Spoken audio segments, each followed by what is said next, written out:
Welcome to Forget About It Junk Removal. I'm your host, Paul Italia. If you haven't already, please make sure you're subscribed. So today we got a really great interview lined up with two pioneers in the junk industry, one of the top companies out there, Matt and Jojo Vic from Sonoma Strong Junk Removal. Welcome, guys. How are you today? Oh, Doing, we're great. yeah, doing good, Yeah, doing we're good. great. Another Thanks. another blessed day. Yep. Thanks for Uh, having us on. Well, I want to first start off with the basics and just kind of learn, how did you guys get into the junk removal business originally? So how we got into the junk removal business was I was working a dead end job. I was actually fresh out of jail, went to rehab, got out of rehab, started working at Safeway, a grocery store out here in California. I was making around $15 an hour. I was behind the deli, the only job I can get at the time. And I told the Joe, I got to do something else. This ain't bringing in the bread. I ain't making no money. This is like, I'm a grown man frying chicken, making sandwiches. I said, we got to do something. So I decided to start a junk removal business just so I can get ahead in life. We're living in a small apartment complex. I was like, you know what? I just want to make 2 extra grand a month. That's it. So that's pretty much how it got started. But the idea came from me working on the trucks at the Salvation Army, picking up donations. So we would pick up donations at places, and some of the stuff we couldn't take because it had like rips on it, stains on it. And people would always ask, well, who will take it since you guys won't take it? And that's where I got the idea to start a junk removal business. But it really didn't click until I was in there frying chicken, making sandwiches, not making no money. And I was so hungry for a change that I was like, you know what, Jojo, let's start a trash business. And that's how it all started. We had no idea how much money was in the garbage business at the time. And how long ago was that? So I've been in Sonoma Strong Hauling's been around for 7 years. So 8 years ago is when Yeah. the idea came. And we started the business. We didn't have no pickup truck. Jojo built the website. She did the Yelp. She did everything before we even had a pickup truck to look like we're an established business. Wow. So you guys are real like the OGs in the industry.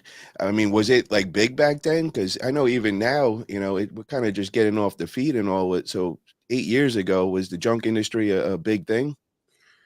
I would say no, not really. And the people that were, making money, they it's interesting because I worked at a school, and we were talking to kids, and we were asking them, what do your parents do?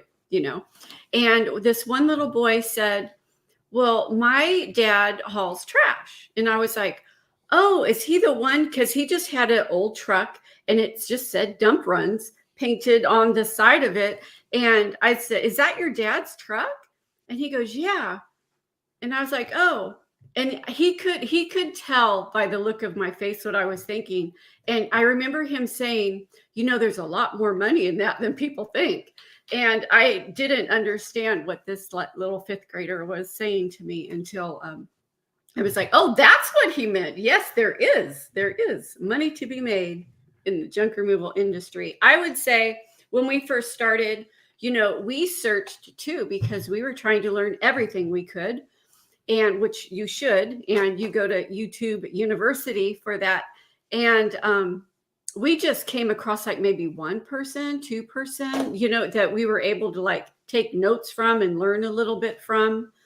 It was very much a learn as you go, because there wasn't a lot. Now there is junk removal channels everywhere, but there wasn't really when we first started. No, and then around here, we probably had around 50 to 60 junk haulers out here. And now, shit, there's so many damn junk haulers, probably around 90 to 120 different companies out here. But a lot of the guys, they ain't really doing it. They're not branding their business. They just got decals, maybe spray painted on there. So they're not the ones that are like working every single day like some of these other companies. There's probably about 5 to 6 guys out here that are really doing it and getting money out here, like big time getting money. Yeah. So I want to tell my little story. And it was about 6 months ago. My grandmother passed away over in New York. And, I traveled over there to help my family clear out the house and all. And we were there. It was just so much stuff. And I said to my mom, I was like, hey, I was like, why don't we call up somebody? Don't they got like a place that, come and pick up all the junk and, kind of help us out? And she was like, yeah, I called around. She goes, you can't believe the prices that they're charging and all. So I was like, oh, what are we talking about? And she started telling me, it was, it'd be thousands and thousands of dollars. And she's like, we could do this all ourselves. So it started like as I'm cleaning out and helping her out, I'm like thinking in my head, and I'm like, wow, that's a lot of money. This is not that hard. So, of course, me being an entrepreneur, I get into all these different businesses. So I contact one of my friends. I've been in the antique and collectible business for 10 years now. So I contacted him, and I remember him teaming up with a junk removal business. And, he was getting a lot of the stuff we were selling at the store through them. So I was like, is it a good business? Is your boy doing well? And he's like, yo, bro, he kills it. He makes a fortune with it. Turns out me and you, Matt, were talking about it's the guy, Andrew, from New York that you actually know and all. So, he starts telling me, he's making some serious money and all. So now my head's really going. I'm like, oh, all right. I'm going to go and start looking things up on YouTube. And of course, the first people I come across is you guys. You guys, I mean, are just everywhere over in the YouTube world. Like, JoJo said, YouTube University. Well, I started watching your guys' videos, and before you know it, I'm in like 5 days straight of just watching everything you guys put out there, and I'm learning so much stuff. And then I realized, I was like, oh, they're pretty close to where I live out in California. I was like, oh, this is crazy. So I started looking at the prices out here, and I'm like, oh my God, Maron, there's a real lot of money in this. I got to get involved. So, that's how it all began for me. So it is so cool, to watch all your guys' videos for so long.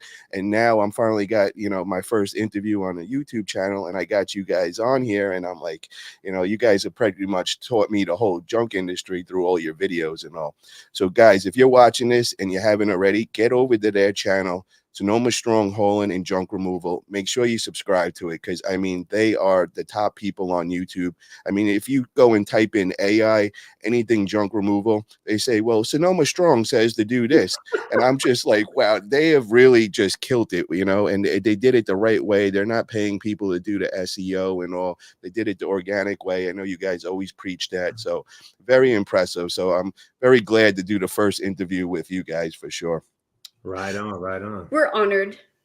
The next question I got for you guys is, what advice do you have for someone just starting off in the junk removal business? Do you want me to take it first? Yeah, you go first. Don't go in debt. Get what you can afford. Start with what you have and build from there. You don't, and also it's great to start this as a side hustle. It really is, because a lot has to do with your population and where you live. So in California, we're mild weather, right? It doesn't, where we are, it doesn't snow. The whole world doesn't shut down in the winter. To do this in Alaska, or those areas that, or, even New York would be difficult. Things get cold. And when it's cold, people aren't generally moving. They're not generally outside cleaning their yard. They're not selling houses. Everything kind of just goes dormant. So, you want to do this as a side hustle. And like Matt always says, work the 4 seasons and know what to expect. What time of year things are going to happen. And even in California, we do that. We have a calendar. We keep track, and we know our busiest months are, if things slow down, when does it typically slow down? And that helps you so much. So I ranted there.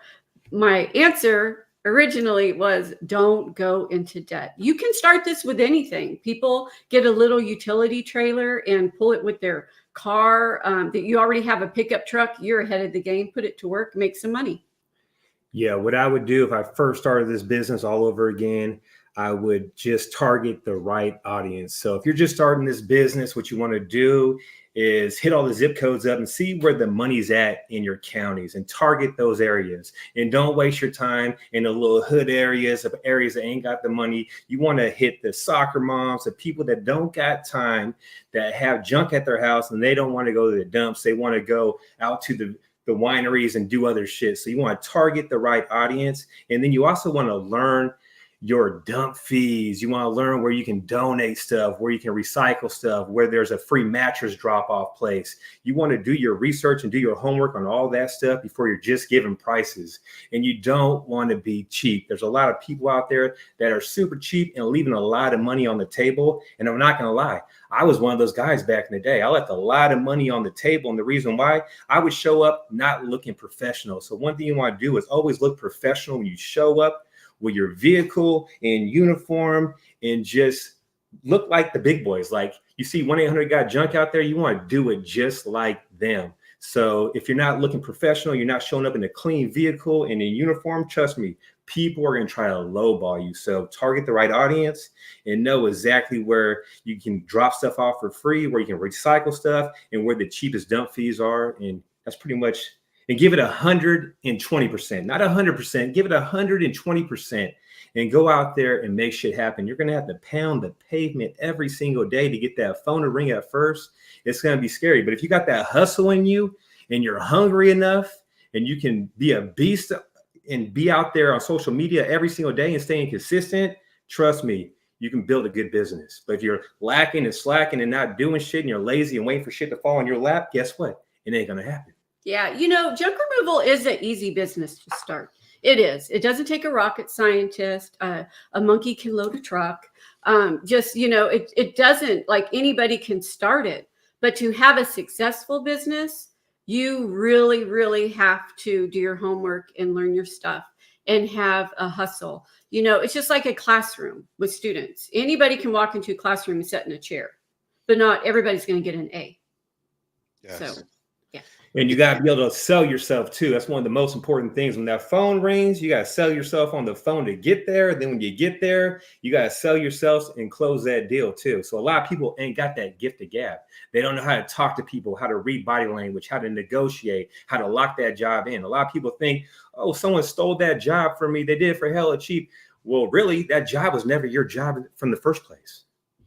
Yeah, one of the tips that I really took from your guys' videos at the beginning was how you guys don't, give the estimates on the phone. You try getting in person, and you guys said that makes a huge difference. And that's like some little tidbits that, for newbies in the industry, they wouldn't really know that. And then the other thing that I really took from your videos as well, before I even saw this as a possibility, was I first found out where the dumps were and all the transfer stations close to me, and just kind of got an idea, how far they were away. And I got the price list and I went down all that because, I'm hearing from state to state, they're completely different prices. Some of them are just so ridiculous that it almost doesn't even make sense.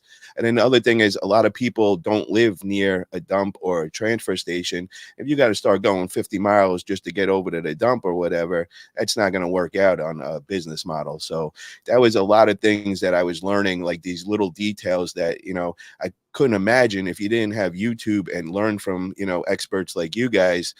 I mean, it could be a very expensive, learning experience. So I praise you guys in your channel, and anybody listening, make sure to get over there, because these people, they really know it. They've been in the industry for 8 years, and they learned all the little tricks, and they preach it all. So thank you for all these tips, man, because this is really making it a lot easier to get up and going. Yeah, I want to touch on something real fast too. So yeah, you want to put your vehicle in the customer's driveway. You don't want to give a price over the phone. Maybe if it's a single item pickup, maybe a washer and a dryer or something like that. But you don't want to scare the customer away or give them a price and give them the opportunity to call around and try to beat that price. So you just try to lock it in. Hey, we'll come by, give you a free estimate. If the price is right, we'll do the job right then. You don't want to give them a chance to shop around at all. You want to lock it in, put them on the calendar, and put your vehicle in their driveway. And we lock in about 90 to 95% of jobs that we show up to in person and load up right then. Yeah, because it's so much easier to sell yourself in person. Number one, you already know their name. So as soon as you get there, you can greet them by their name and compliment them, or have something in common that you can talk about. It's all, you can read their body language. You can tell what's important to them. You always want to, find out, what is your customer's why? Like, why do they need you? That, and you can really find that out in person. And then you can just talk about all the reasons why, you can solve their why and make life so much easier for them. So, whether it's a loved one passed away and they just don't even want to cope anymore, they just want you to take it all away, or they just don't have time, or they're moving, and moving is super stressful. So as soon as you let somebody know that you can take that stress away from them and they can just point and you can take it, and you could just sell yourself so much better in person. Now, let me ask you, when you tell these people that you could come and give a free estimate in person, does the majority of them take you up on that, or do some of them want to just do it, send you a photo and go from there? Some people do want to send photos, and that's okay. If they do send photos, last resort, I'll be like, can you send me different pictures at different angles? And especially if the job's farther away, I don't want to drive there for a free estimate for maybe like a quarter load or something like that, or a half load if it's super far away. And I'm not sure if that customer's a paying customer quite yet.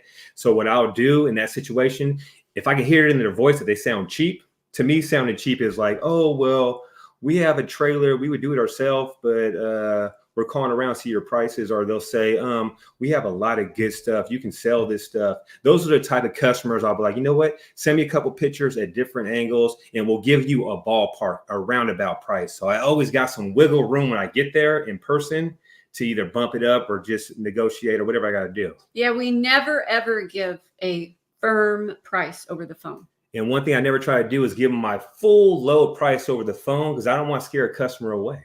A lot of people don't know what a full load is. They might think it's a pickup truck load, or you just don't want to scare the customer away. You have no idea how much can fit in your truck without seeing it. So that makes sense. What are the most common misconceptions in the junk removal business?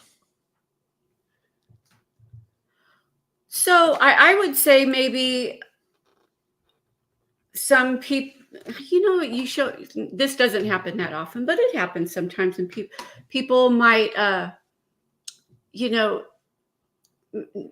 maybe think that, we don't make good money. Sometimes that's really a misconception. They have really no idea that it is really, really good money. And some people think you drive around, pick up stuff for free. We're scrappers and we'll go pick up your metal and no charge. Every once in a while we'll get a phone call like, I got some metal for you. Woo, we're going to take it for free. And that's not going to happen. Yeah. Now here in California, a ton of metal, if it's just regular metal, we're only getting about $50 to dump it and get paid. So it's not worth the time. You know how much gas is out here? It's crazy. We scrap metal for extra money on the side, but that's that we don't, we don't go to a job and have our price be cheaper because there's good stuff or because it's a load full of metal. We would charge the same. I got you. And I also seen at the dumps, you could unload your metal for free, and that, puts the weight down a lot. So it saves you on the dump fees as well. So I see that's an added benefit. And then, maybe if you have a place where you could store things, maybe you just go and start loading up the scrap metal until it builds up to a decent amount, and then go over to the scrap yard, and that's just all bonus money in your pocket. So I see that could be an extra little, bonus on the side. But, you also got to remind the customer that, this is all junk to us. We're not trying to scrap metal. We're not trying to do any of that, and just like Matt said before, that's one of the signs of a cheap customer is when they're like, oh, you could go and make money on this scrap metal and all. Well, no, we just look at it as all junk. And I learned that from you, Matt, in some of the videos I've seen on your guys' channel. Yeah. So one thing you're going to love is when you show up to a job and it's going to be a house clean out, and you're going to walk in there, there's going to be a bunch of antiques. You're going to be like, oh man, you're going to walk in there. I guarantee you're going to walk in that house and be like, damn, this is all from the 50s or the 40s or from the 30s or 20s. I don't know how many houses we showed up to, and we have to clean it out. And there's a bunch of good stuff there that it's just a bonus. We just resell it, flip it real fast, and make the extra cash that way. That's one of the bonuses that I'm going to be looking, because, like I said, my partner of 10 years, that's his, department. So I would be just taking pictures of him and being like, this dude is going to go nuts. He loves antiques and he knows everything right away. He's got all the apps. He just puts the picture right in there. He knows what everything's worth, and also that's definitely an added bonus of having my other business. We have a question from Frank Beans. He says, can one person do it or two preferred? Oh, we know people that do junk removal solo. They actually have their own YouTube channels, and one's really, really good at it because he was once a mover, so he's really good at moving stuff. Yeah, you could do it yourself. The advantages is you keep more money in your pocket. Disadvantage is it's really hard on your body. It is very, very physical, and it's really nice to have that other person. You know, you're carrying a couch out, and you can be careful, and yeah. Yeah, you can definitely do it by yourself. And then when big jobs come in, you can always hire someone, maybe a family member or a friend. What I did was I kept a list of phone numbers on my phone whenever I needed help when I first started. Let's say a big job came in, I would hit everyone up, say, hey, can you help me this day? Can you help me this day? And I would just have help those days when I needed help. So you can definitely do it by yourself, but you will burn yourself out, especially when you show up to a job and it's only supposed to be one load.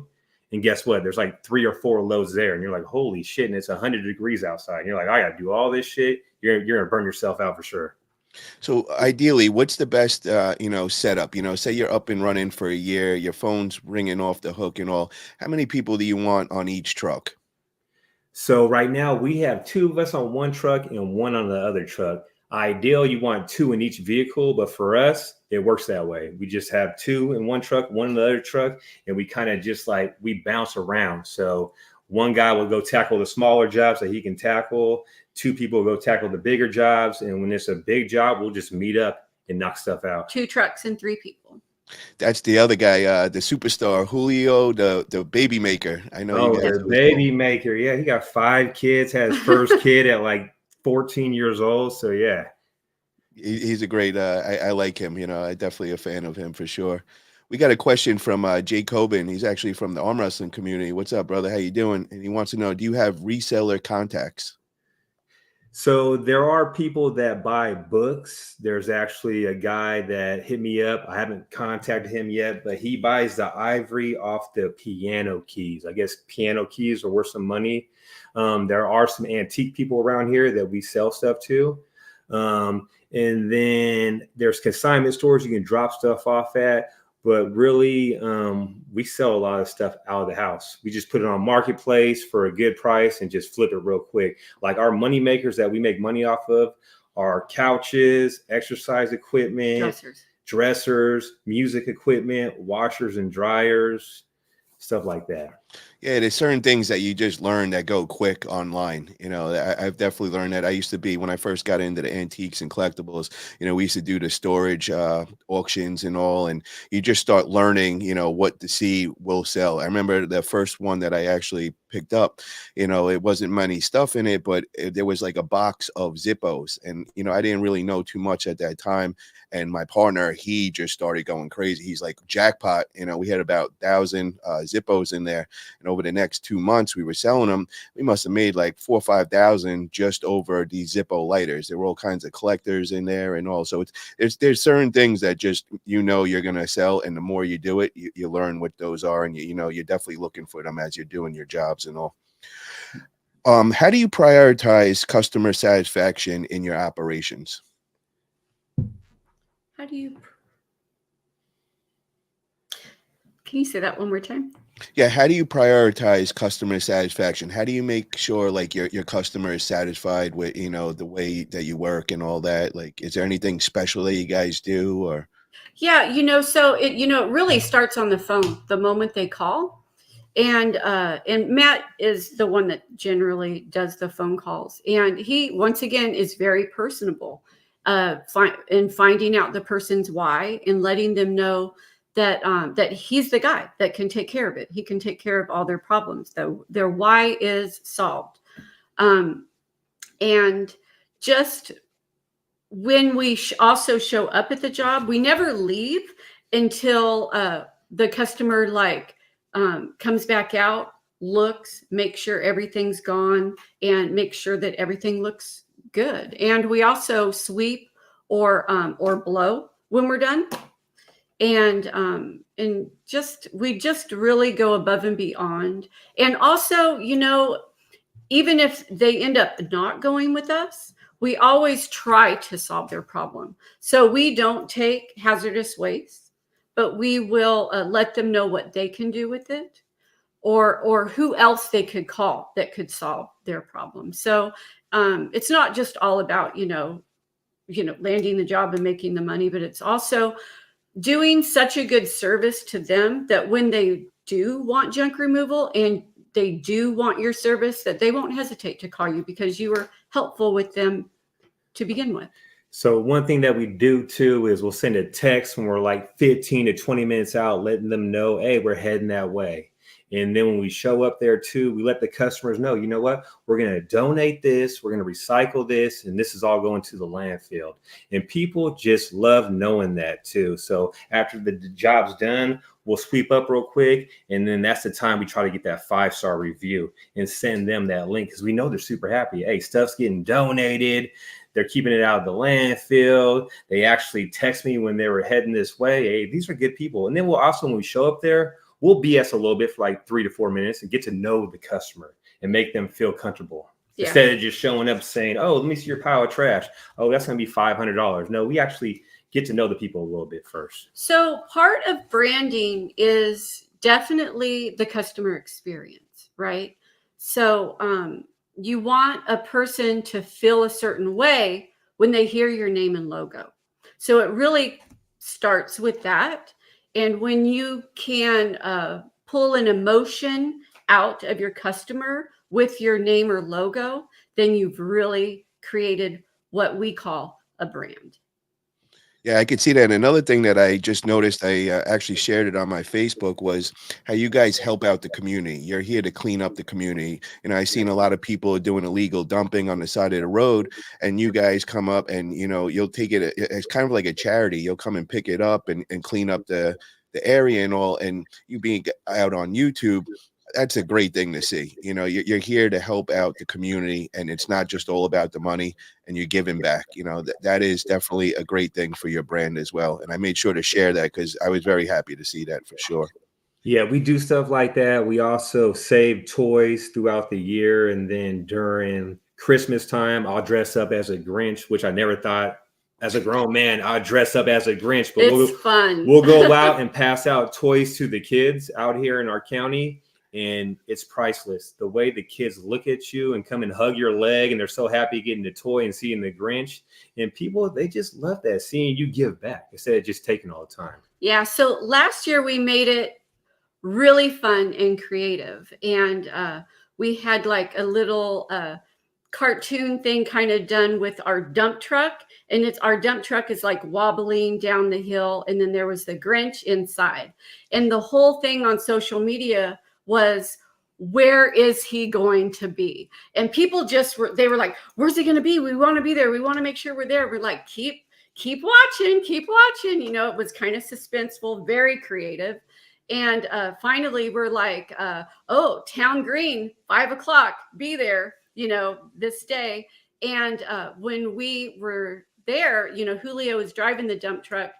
Matt was off the side. He's waving at the kids in his Grinch outfit. And the kids at the park, kids and parents were all over the park. And where we had to drive to have room to park, everybody was just running across the park to be like the first in line. We had this huge line of kids just wanting to take pictures with the Grinch and tag Sonoma Strong Hauling when you post this on social media. And the kids were able to like reach in and grab a bag, reach in the bag and grab a gift. And it was so fun. It was priceless. Probably the coolest thing we did last year for sure. That's really cool. And Jay Coben says, wow, Sonoma really doing their thing. Definitely are. Another question is, can you give me a memorable story about one of your junk removal jobs? You want a nasty one, a scary one, a freaky one? What kind do you want? First one that hits you. So the first one that hits me is we were in Guerneville, California, cleaning up a property for this guy's mom. His mom called us up and said, "Hey, I need you to clean this property up. My son trashed it." And we went over there, and I think it was either Jojo or Julio came over with like what was it, a bag? It was a bag, and it felt like a dead body. It was hidden behind like a barn in the bushes on the property, and we're cleaning the property up, and he brought it over here, and you could feel the dead weight. And I'm like, oh shit, this is something dead. We didn't want to open it. Julio came to me, and he's like, I don't want to open up this bag. Something's up with it. Something's wrong, And so I go over to the bag, and I'm like, oh, we'll wait for Matt.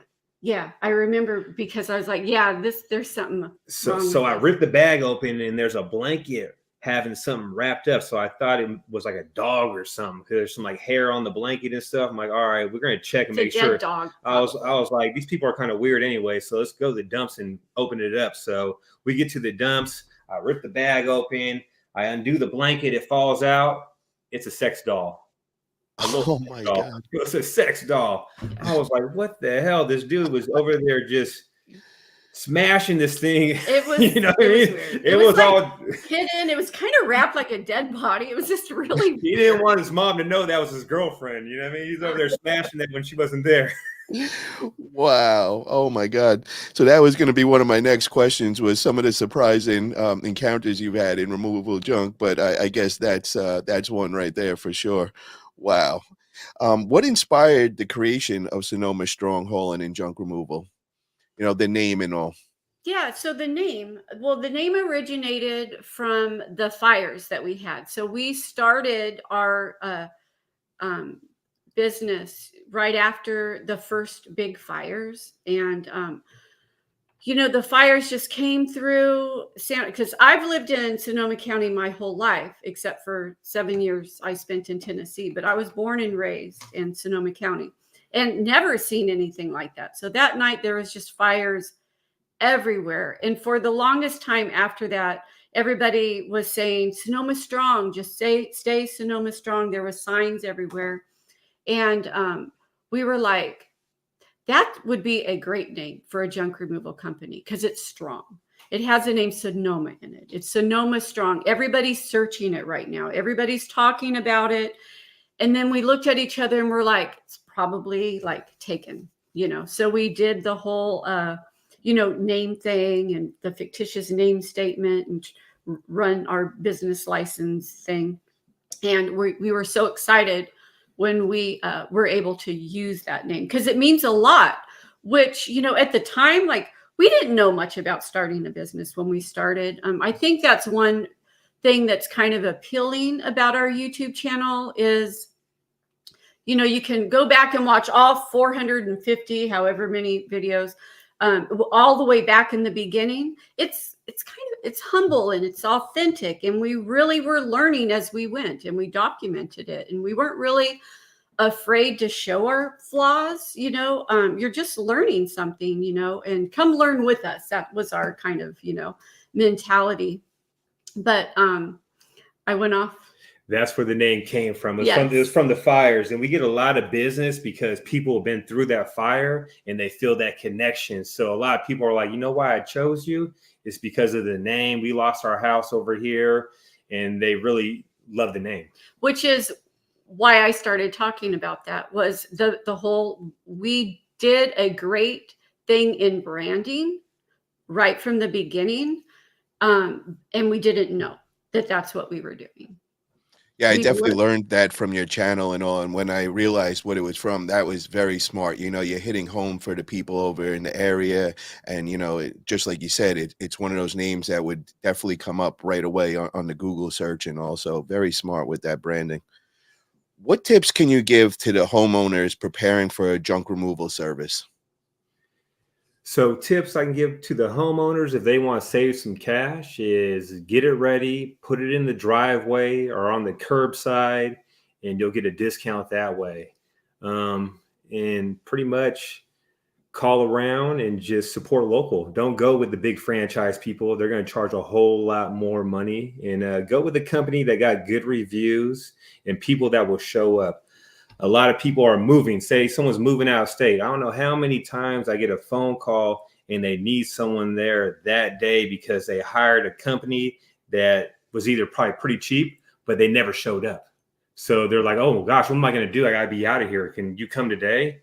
We get that all the time. So Yeah. hire a company that has good reviews. And if you want to save some cash, put it in the driveway, put it on the curbside. And if you want to do it yourself, do it yourself. But we're here to help. Yeah. And Now, don't, sorry. oh, I was just going to say, don't go with the cheapest person because they'll end up on the side of the road, because there's a lot of people doing that now. Yeah, I could see that. And then my other question is for a new company starting, forget about a junk removal, so to say. We don't have any reviews yet. So how can I go about, encouraging people to get reviews, to give me some reviews? So what I would do after every single job you do, make sure the customer's happy and then let them know, hey, I'm a new business. We're trying to get our name out there. Reviews really help us being searched on Google. So if I send you a link right now, will you leave us a review?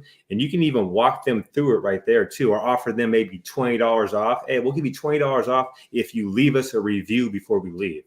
Because reviews will help you get searched on Google. So the more reviews you have, the higher you'll rank. We got a question from Alexander Clark. He says, what is the hardest thing about being in this line of work? So I'd say the hardest thing is when you show up to a house and it's an old lady and you walk in there and she's just living in filth.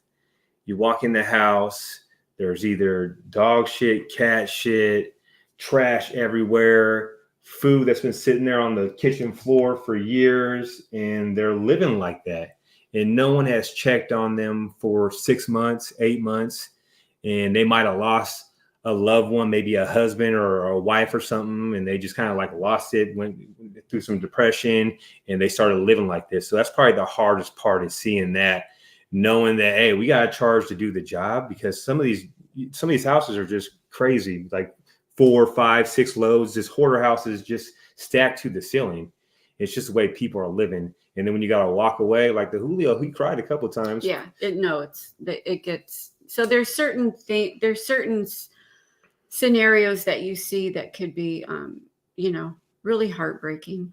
Or we actually did this one warehouse job and the homeless kept breaking in there. We're doing a job for some property manager that was out of state, and there was like needles in there, all kinds of stuff inside this warehouse. And the sad part is when we went in there the last time, we found out through one of the homeless guys how they kept breaking in there is they were sending a kid through the window in the warehouse to unlock the doors. And then we're cleaning it all up and there's kid toys there. It's like, ain't no place for no kids to be. So that's the hard part, I would say. Mm-hmm. Yeah, you definitely come across some sad situations and all, but I guess that comes with the business. I want to now move it to let's talk about this big junk expo you guys got coming up October 25th. I just bought my ticket. I'm definitely going to be there. I'm looking to learn a lot, and I see you got all the people, all the top in the industry in the country coming for this. So I just want to hear some of the details and what can we expect? Oh, so excited about the junk expo. There's so many people that I can't wait to meet and see, and it's going to be so exciting. But the Junk Expo is a place to network, learn, get motivated, and to take yourself to the next level. It's just going to be a place, hopefully people sit there with their like pen and paper and they're taking notes and they're learning so much stuff. But not only do we have speakers that are going to teach people, just incredible things to help them level up their business. It's a great chance to network. And that alone to me is priceless. When you're able to get in a room full of 200 other people that are doing what you do for a living, and they're doing it maybe at a higher level and you can learn from them, or a lower level and you can teach them, and you can just talk and find out so many like different strategies that are working for them. And just it's that alone is priceless. But we're also going to have our guy there that does dump trucks. He'll be there. Bob from Monarch's Truck. Bob Padillo, I actually just dealt with him, and I picking up my truck on Monday. So from you guys' video, that's how I knew where to find him. And he's one of the only guys in the country that actually customized NPR dump truck. And one of the things I learned from your video was to get that lift gate on the back. It just saves your back. It saves so much stuff.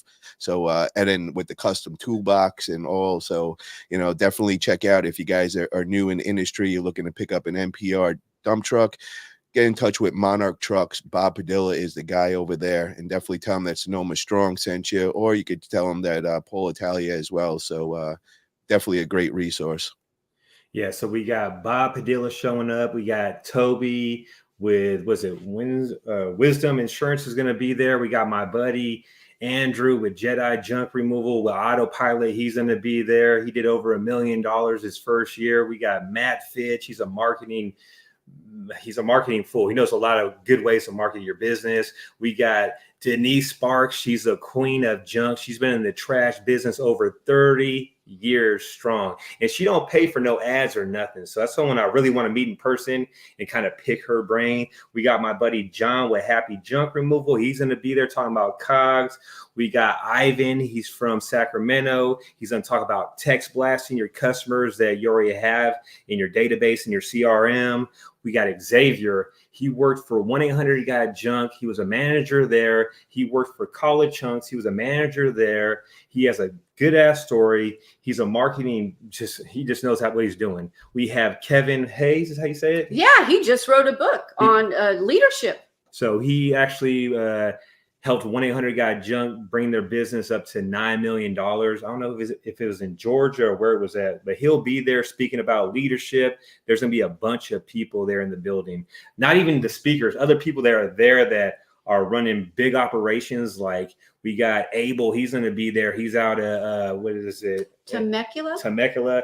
He's a master at like, promoting himself in parades and getting out there sponsoring baseball teams. He's a real smart dude. So if you see him there, tall guy, got a beard, tall Mexican guy, you can't miss him. Super cool guy. There's going to be so much knowledge in the building.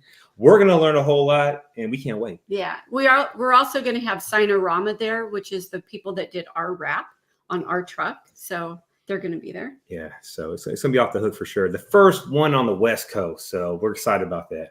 And it's October 25th. What's the location of it? Foxtail Golf Club in Rohnert Park, California. And what time does it all kick off? Starts at 10, ends at 6.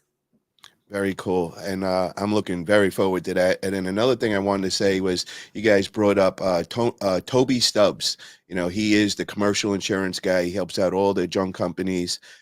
Definitely a great resource. I actually have him coming on the channel tomorrow. So 1 p.m. Pacific time, we'll have him on, and he's going to answer any kind of questions we have, and a great interview I'm definitely looking forward for, because I'm actually in the middle of getting the commercial insurance and going through all the stuff you got to jump through, which, it's kind of tricky, and he'll be kind of just enlightening to you and kind of guides you the whole way through. So that's definitely a great resource that you should definitely check in tomorrow.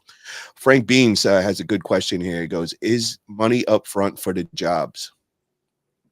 So we get paid when job is complete. We don't really take money before we do a job. Unless it's a huge job, then you might want to get a deposit. Other than that, normal jobs are like a half a load to a load. And it's pretty much we show up there that day, we do the job, and we get paid after job's complete. Unless it's like an apartment complex or a property manager that wants to do a net 30, 60, or 90-day net. And that's sometimes you just got to wait on your money. I mean, I don't mind someone owing me money. That's all right. I'd rather have someone owe me money than me owe them some money. So a lot of people are scared to do that 30-day net, 60-day net, 90-day net. They want the money right then. To me, hey, it's going to be money in the bank anyways. I'm going to open that mailbox later on. I'm going to be getting checks. So yeah, that's how it works. Yeah. Have you ever had any problems with doing that? Where, somebody has you load up a whole truckload, and then all of a sudden now you have problems with, getting paid. Have you ever come across any problems with that? Ever have problems not getting paid? One time I had a lady, I thought she wrote me a bad check. And the first thing I did was I went to the bank and made sure there was money in that account and kept that junk in my back of my truck. And the check was cool. It cleared. But one thing you don't ever want to do is take a check when someone's moving. If someone's moving, we won't do that because we can't find those people. But we've been real lucky not to have no issues ever. We do have sometimes people, they want to try to lowball you after you already did the job. It's like, no, we already agreed on this. This is the price. This is what it is. Don't let customers try to lowball you afterwards. You know what I mean? Some people, they'll let people do that to them. Don't let people do that. Just get your money. Alexander Clark has a good question. He goes, when it comes to customers, is it safe to say that usually you have more new customers versus repeat customers, or is there a good balance between them? I would say a lot of our business through the slower season, which it doesn't get that slow out here in California, is a lot of repeat business. We do get a lot of new business coming in, but once you get a customer on the team, you get a lifetime customer. That customer can be worth anywhere from like 5 to 10 grand for the rest of your life. You just don't know, because what's going to happen is you got them on the team. They love you so much. They're going to tell their neighbor. They're going to tell their grandma. When their aunt dies, guess who they're going to call? They're going to call you up. So, yeah. So I would say we have a good balance of both. Do you give, referral discounts for like their next junk removal service? So say somebody refers you to somebody else. Now, next time you do a job for that customer, do you throw them anything off their price? not really, not much. But if we do have some realtors that use us all the time and some property managers that use us all the time, we will like give them a Christmas basket or something like that during the holidays. But really, these are our prices. We might give them a little bit of a break. Maybe our prices went up throughout the years and they've been paying this certain price. So maybe we'll keep that price for them, but not really giving them a break. Do you consider the junk removal business to be oversaturated? So it's a lot of people say it's oversaturated. I would say there's a lot more people doing it for sure. But if you're like, you got a good business, you know how to sell yourself, you know how to brand your business, you ain't got to worry about nothing.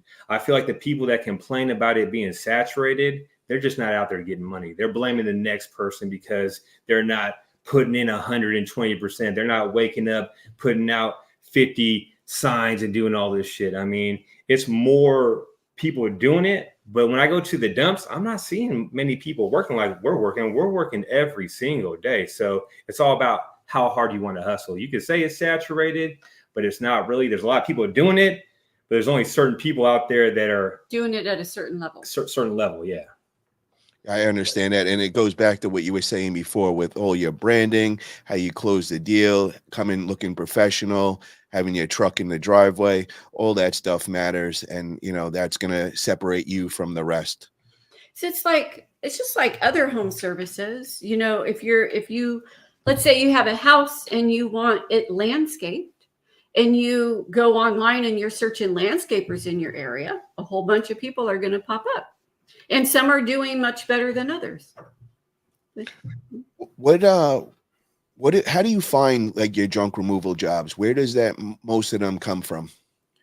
So most of our junk removal jobs come from Facebook, Google My Business, repeat customers, realtors, property managers, and just people that are searching us up online. So they're coming from everywhere. But I would say the real money makers are Google My Business, repeat customers, and Facebook. We don't run no Google ads or none of that stuff. Do you guys do like Facebook ads or anything like that? We do a Facebook boost. I spend about $10 a day, which is really nothing. And I do it more for branding, just so people see it all the time. But it does bring me in a lot of business. Like I had this one guy knocking down my signs in my area, and we knew he was knocking down the signs. And I was like, you know what? Fuck it. He's going to knock down the signs. I'm going to boost a post in his area so he'll always see us all the time. And what happened was we landed a $50,000 job off that boost. So wow. You can knock our signs down, but we ain't going to stop. I'm going to figure out a way to make some money. You take my signs down, it's all good. Yeah. What's the whole thing with the signs? Because some towns, they don't allow you to put your signs out there and others they do. Or what's the deal with that? So out here in Sonoma County, if you go to Hillsburg, I had code enforcement call me up one time from a block number. She's like, "Hey, you got to take your signs down." So, what's your name? I was like, "Who the hell's this?" So I thought it was like just like some crazy old lady over there. So, this is code enforcement. We're gonna find you. And then I heard like the dispatch walkie-talkie go off in the background. I'm like, okay, yeah, we can't put signs over there. So we took all those signs down. But in Santa Rosa, you can put signs up. The best time to put signs up are like on a Friday. And then maybe they might stay up until Monday. But if you do it during the week, code enforcement or people will come by and knock your signs down. But you can kind of like figure out where your signs stay up the longest, and kind of like it's trial and error. You're going to go do stuff and you're going to put about 50 signs out. You wake up the next day, guess what? All your signs are gone. You're like, holy shit. But then you have a few that stay up. You're like, okay, that's a good area. We're going to put some more there. Put them up really high. It just makes it harder. I seen that at a lot of the dumps, you know, they'll be on the telephone poles real high up there. And I seen that up in Healdsburg when I came to visit you, when we met up that time. I went over to that local dump and I was seeing like a bunch of the phone poles had them up there. I was like, oh, that's pretty genius. You know, it'd be real hard for code enforcement to get up there. They got to come with a ladder prepared. Oh yeah, for sure. What was the biggest job that you guys scored since you began your business? So the biggest job was like a $54,000 job. And we had quite a few $40,000 jobs, $30,000 jobs, a lot of $20,000, $15,000 jobs, and a shit ton of like $5,000 to $10,000 jobs. But the biggest job we landed was a $54,000 job. That was last year. We did that one. The guy called me up off the Facebook boost, and it was one of those times where he can only meet at 7:00 at night. But you know what? If you're a go-getter, what you're going to do? You're going to get off your ass, even if you're watching football, and go over there and go check the job out. I went over there. You can hardly see. And there's a bunch of stuff underneath the deck. And what we did was we sold ourselves. We went over there, talked to the guy. He loved us. Junk King gave him a price, and I already knew what they were charging. And we came in there, and he loved us, and we got the job. And what happened was it was like a $25,000 or $30,000 job at first. He liked it so much. He knocked down the deck. He wanted us to haul the deck away. We knocked that away, like a huge deck. And then we thought we were done with the job. And then they knocked down a bunch of brush. I mean, like probably 8 loads of brush. Then we hauled all that shit away. And it was a job that was a pain in the ass. You had to be like a billy goat because there was a hill like this, probably about 30, 40 yards. You had to go up. And it was the only way to go up and get shit out. So we were like tossing shit down the hill. So that was the biggest job, $54,000. Wow, that's a very impressive job. Wow, that's nice. Alexander Clark has a question. He says, do you ever have areas for jobs that you know are pretty crime ridden, or anything that you stay away from or refuse the job? Or if it pays enough, you do it anyway? So if it's a job we don't want to do, we'll bump that price way up. So like the warehouse, we did that job. There was a bunch of needles there, a bunch of people inside there. We had to boot out and stuff. So we bumped that price up and made sure it was worth our money. But certain jobs that we won't tackle was last week. Tell them about that road we went on. Oh, we went up just a really, really windy, steep road. And then it narrowed, and it was a one-way, and it was dirt road, and it was very difficult. Like our truck was like this, you know, and then going back, we already knew that if he called us back, we wouldn't go.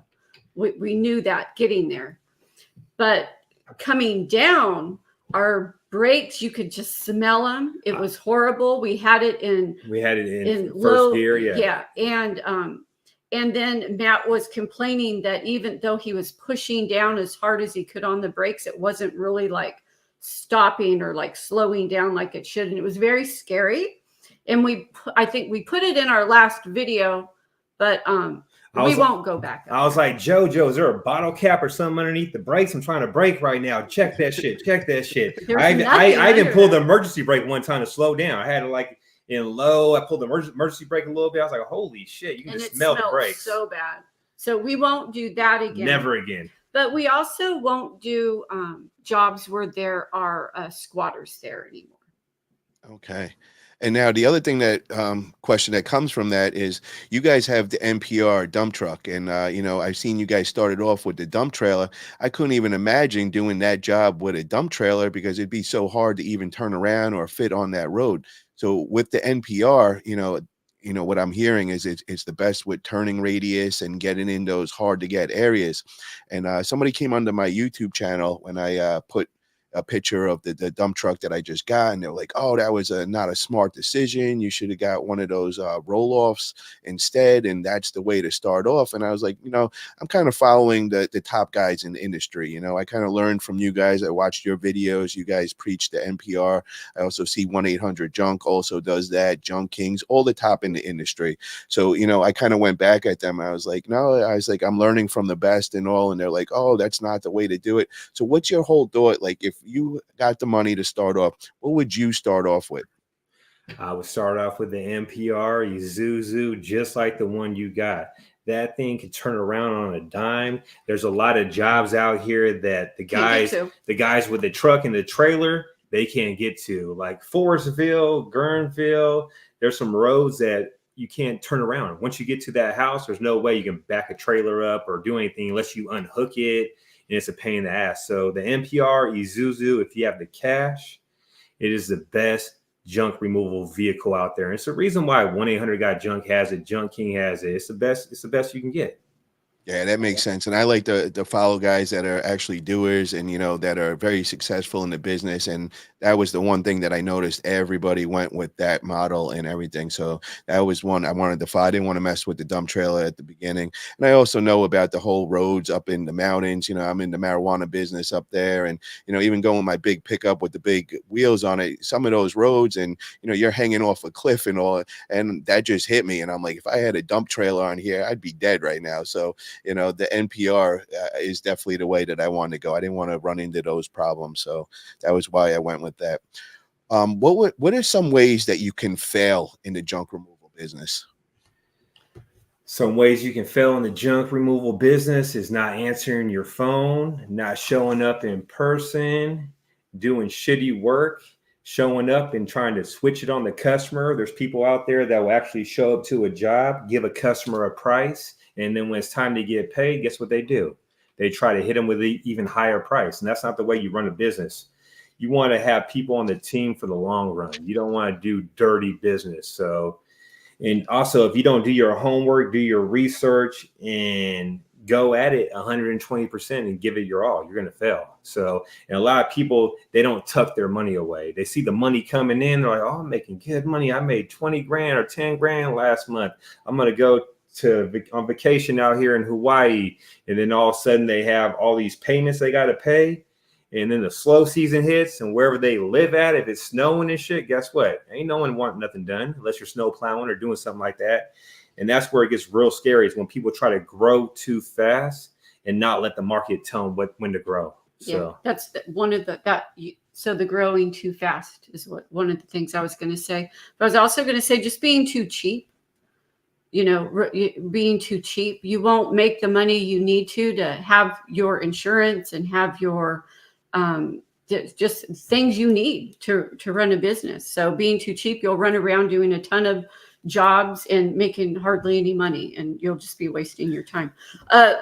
Learn how to run a business. Like, it's legit. Like, learn how to run a business. Even though that part's easy, you're showing up and you're putting trash in your truck. You got to learn the business part of it is so important, and not investing back in your business.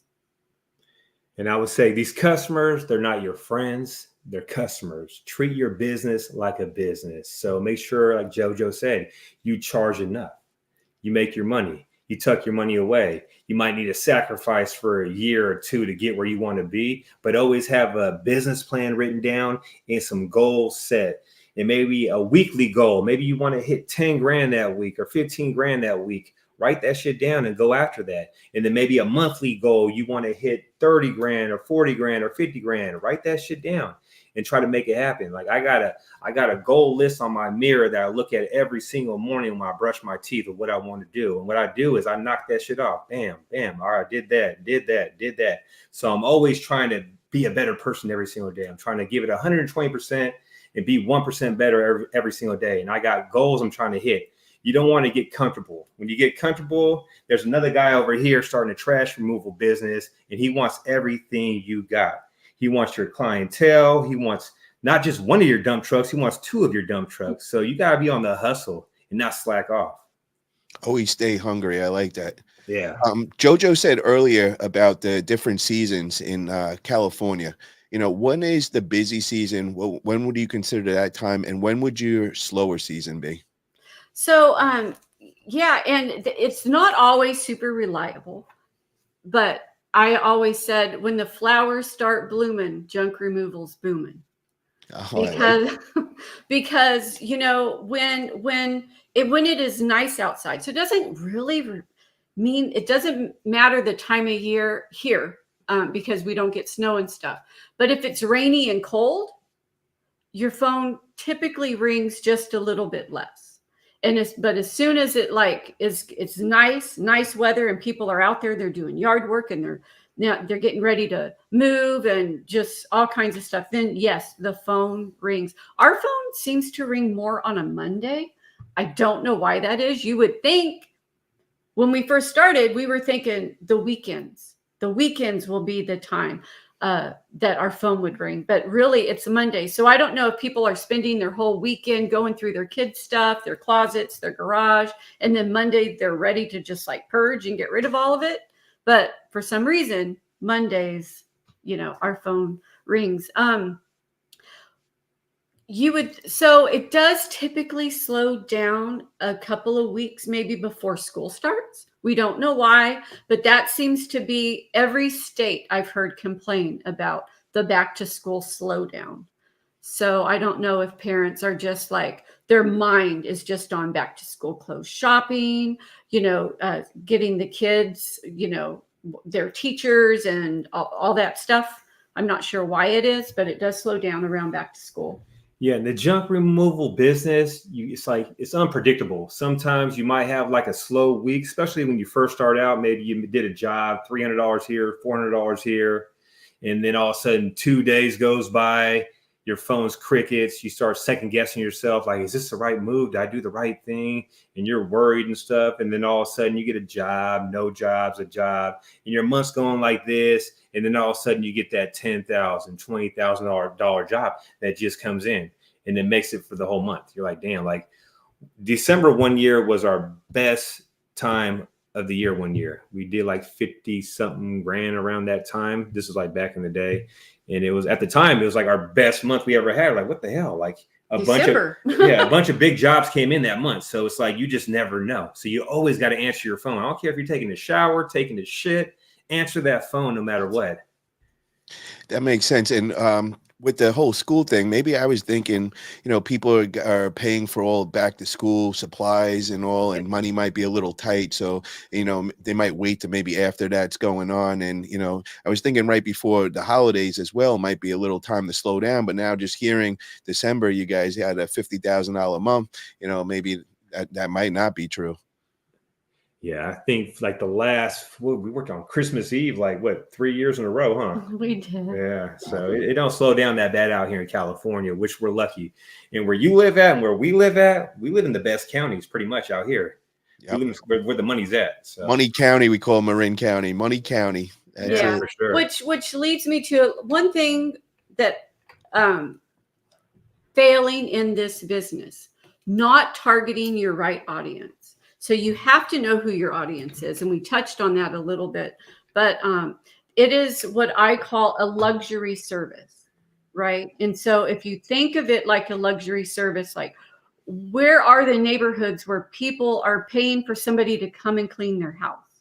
Yeah, you can clean your own house, but the people that they have time better spent, they're willing to pay somebody to do that. That's your audience. That is the people that you need to target. Because some people, they'll start junk removal and they won't know. They'll just say, my phone never rung. I tried it. My phone never rung, and we're like, well, what audience did you target? What neighborhoods are you going after? Or maybe they don't have the population. So a good population is a big thing for the trash business. Like we have 450,000 people out here, which isn't a huge population like Phoenix, Arizona, but we do really well in our county. And we only service Sonoma County pretty much. Every once in a while we'll travel out if it's a repeat customer and they need something, but your population is a big thing. So you need a good sized population.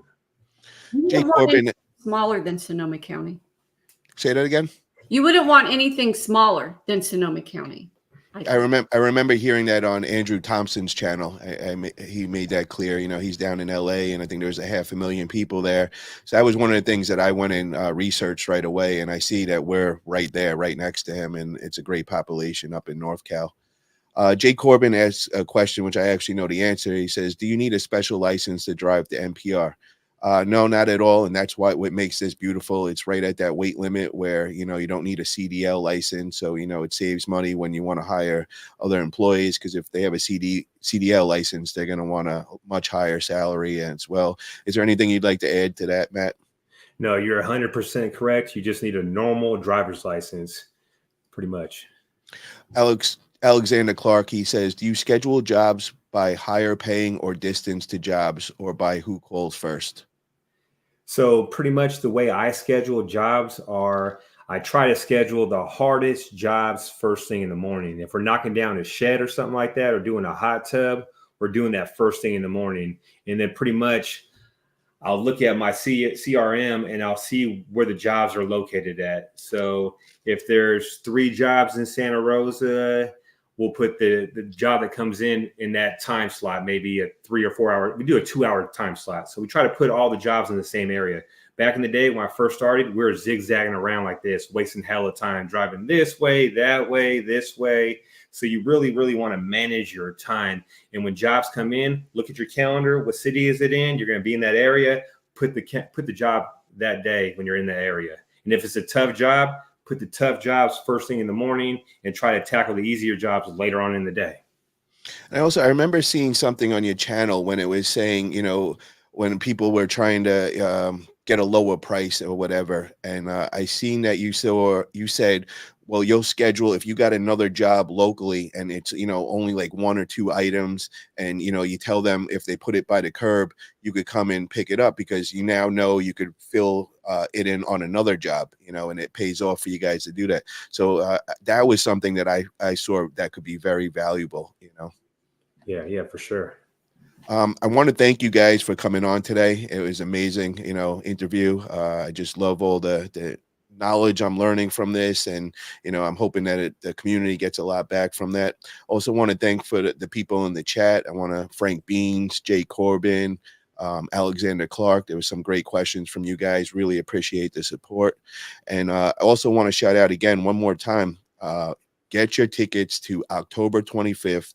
This Junk Expo. It's the first one on the West Coast. They got so many great, knowledgeable people coming. The networking, everything they could gain from it is just amazing. I know there's not many tickets left. It's almost sold out already. Where can they get in touch with you to get some more tickets before they're sold out? So if you want to get tickets, you can call me direct at 707-889-9727. Number again, 707-889-9727. I'll be the one answering the phone. All I need is your credit card. I'll charge your card, put your name on the list. When you show up to the Junk Expo, there'll be someone there checking the names. You'll get a wristband, then you can walk on in. But there is not many tickets left right now at all. So it's pretty much almost sold out.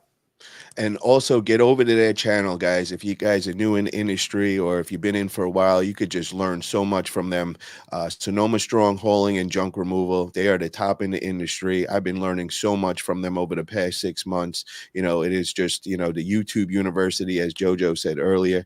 So definitely do that. And if you guys haven't already, make sure you subscribe to my channel. I'm new. I'm just starting off. I have a background in arm wrestling as well. I got a channel out there, Paul Italia, tons of arm wrestling stuff. If you ever were interested in that sport, that's another thing that I'm very well known at. And I got people all over the world that follow me on that. I do a weekly show, the Arm Wrestling Buzz. That's every Wednesday night at 6:30 p.m. Pacific time. So definitely check that out as well. But I want to thank you guys again. This was just such a valuable full interview for me, and I'll definitely be putting out some posts, and I'll be attaching your link in the description on all those clips and all. So thank you again, guys. Now I know we got football coming on in the next hour. I'm looking forward to that, kicking off the season. And what team you guys rooting for? Shit, I'm going for Kansas City. Patrick Mahomes is going to be hard to beat. I mean, Lamar Jackson, he's a beast, but I'm going for Patrick Mahomes, though.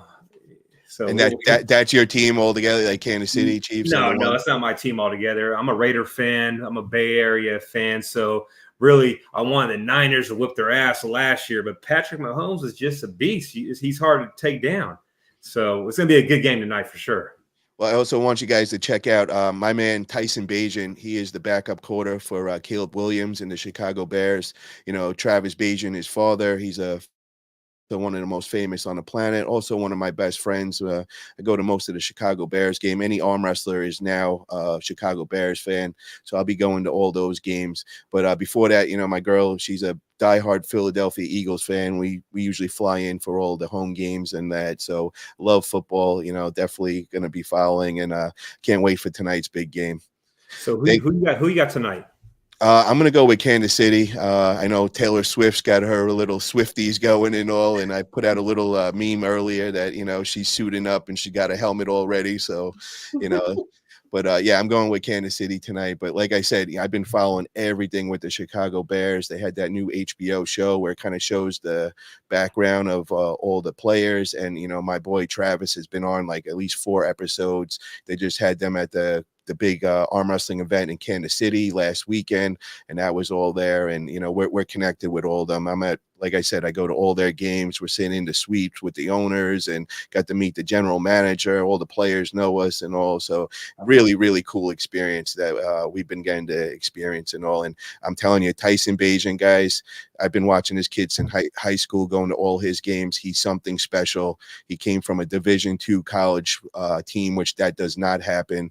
He's just producing like crazy. So I predict in the next 2-3 years, he will be a starter quarterback on one of the teams. I know it's not going to be Chicago Bears. They just got the phenom Caleb Williams, but definitely keep your eyes out for Tyson Bagent. He is doing big things for sure. All right, guys. Well, have a great night. Enjoy the football game tonight, and I'll be in touch. All right. Sounds good. Appreciate it. See you guys later. All right. Bye.